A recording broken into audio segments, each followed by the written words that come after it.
અને ચોથું મંગળ કન્યાદાન કોણ કરે? બાપ કરે. ચિત્રલેખા કઈ બાપ નથી, પણ આજે ચિત્રલેખાએ ચોથા મંગળની અંદર ગાયોના દાન કર્યા છે. કન્યાદાન માત્ર બાપને અથવા ભાઈને, પિતાજી હયાત હોય ન હોય તો એનું કન્યાદાન ભાઈ કરતો હોય છે. એટલે આજે ચિત્રલેખા ચોથો ફેરો વર્તાણો છે, એની અંદર ગાયોના દાન કરે છે.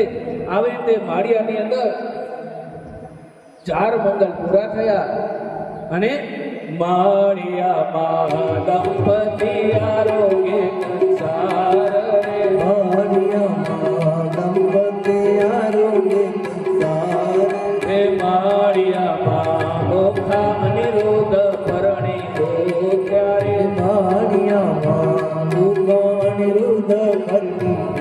આવી રીતે મંગળ ફેરા પૂર્ણ કરી અને ગાંધર્વ વિધિથી માં ઉમિયાએ આપેલા બીજા આશીર્વાદ, પેલા આશીર્વાદમાં સ્વપ્નની અંદર થઈ. માં ઉમિયાએ કીધું હતું 3 વખત, એમાં બીજા અત્યારે ગાંધર્વ વિધિથી એમના લગ્ન થયા છે. આવી રીતે પતિ પત્ની એક જ છે, કન્યા મૂર્તિઓ એક જ છે. આ બીજી વખતના લગ્ન થયા છે. લગ્ન વિધિ પૂર્ણ થઈ, બંને જણાએ નારદજીને પગે લાગ્યા છે અને આગળ બોલ્યા સુખજી પ્રેમે વચન સોણ પરીક્ષિત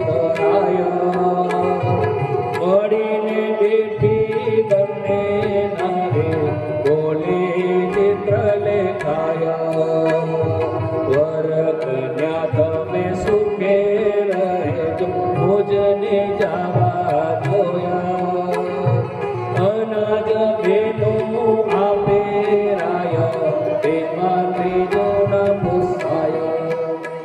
ચિત્રલેખા કહે છે કે બેન હવે તું મને રજા આપ. અને આમે આ મહારાજ છે 2 જણાનું ભોજન આપે છે, રાશન આપે છે. તો હું મારું કાર્ય તો મેં પૂર્ણ કર્યું છે, તો હું મારા સદનની અંદર જાઉં, મારું જે સ્થાન છે ત્યાં પધારું.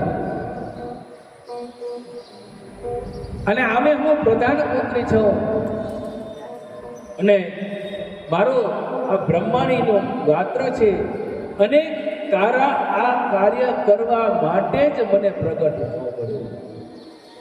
તમારું કાર્ય પૂર્ણ થઈ ગયું, હવે મારે રહેવાની કઈ જરૂર નથી, તમે આરામથી બંને પતિ પત્ની રહો.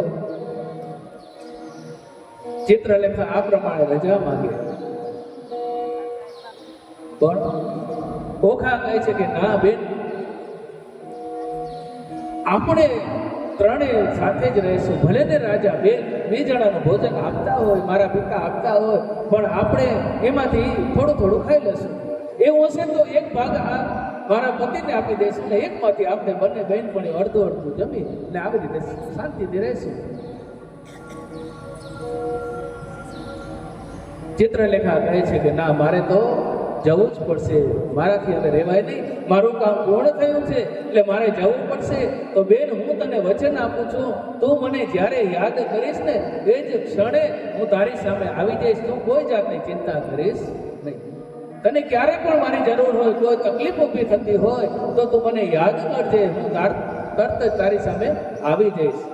ઓખાનું મન તો માનતું નથી, પણ ચિત્રલેખાના વચને આજે ચિત્રલેખાને એ વિદાય આપે છે. બેન ભૂલી ન જતી હો, કારણ કે તકલીફ તો ગમે ત્યારે આવી પડે. હું એટલી એવો હોશિયાર નથી કે મને એમાંથી રસ્તો કાઢતા આવે. તકલીફ તો આવે કે બેન ચિંતા ન કર, તું મને અંતરથી યાદ કરીશ, બીજે ક્ષણે હું તારી બાજુમાં આવી જઈશ. મને જવા દે, મારું કાર્ય પૂર્ણ થઈ ગયું છે. લાજે ચિત્રલેખા બ્રહ્મ સદનમાં ત્યાંથી રવાના થયા છે. આ બાજુ બંને પતિ અને પત્ની આરામથી માળિયાની અંદર રહેવા લાગ્યા. સુખ પામ્યા છે અતિ ગણોને, આવ્યો છે આશ્વિન માસ, આસો માસની આવે ત્યાં તો શરદ પૂનમની રાત. બંને જણા આરામથી રહેવા લાગ્યા છે. સમય જતા જતા આજે આસો મહિનો આવ્યો છે અને આસો મહિનાની પૂનમ ચંદ્ર 16 કળાએ આજે ખીલેલો છે અને એ ચંદ્રમાના કિરણો આ બંને પતિ પત્ની જ્યારે હિંચકા ઉપર ઝૂલતા હોય છે એ સમયે અનિરુદ્ધે પહેરેલા રાજમુગટની અંદર રહેલા જે હીરા છે એના અંદર જે પ્રકાશ પડતો હોય અને એ પરિવર્તન થતું થતું જે નીચે સૈનિકો ઊભા હોય છે પરિવર્તન થતા ત્યાં એના પર ચમક નીચે સૈનિકો ઊભા હોય છે, વિચારે છે આટલા સમયથી અમે ચોકી પહેરો ફરી છીએ, જાગૃત અવસ્થામાં છે, છતાં પણ કોઈ દિવસ આવો બનાવ બન્યો નથી. માળિયાની અંદર કોઈ આવો પ્રકાશ પાછો પડતો હોય એવો બનાવ બન્યો નથી. ચોક્કસ કાંઈક અજુગતું થયું હોય એવું અમને નથી. એટલે એ જ સમયે સેવક ત્યાં તે સંચર્યો છે, જોઈને રાજકુમાર કૌભાંડ મંત્રી પાસે જઈને આપ્યા છે સમાચાર. સેવકે જોયું, શંકા જાય એટલે સમાધાન કરવું પડે. એમણે જોયું તો ત્યાં એક રાજકુમાર દેખાય છે. રાજકુમારને જોતાની સાથે સેવક સામે જતા નથી અને સેવકનું એ કામ પણ નથી.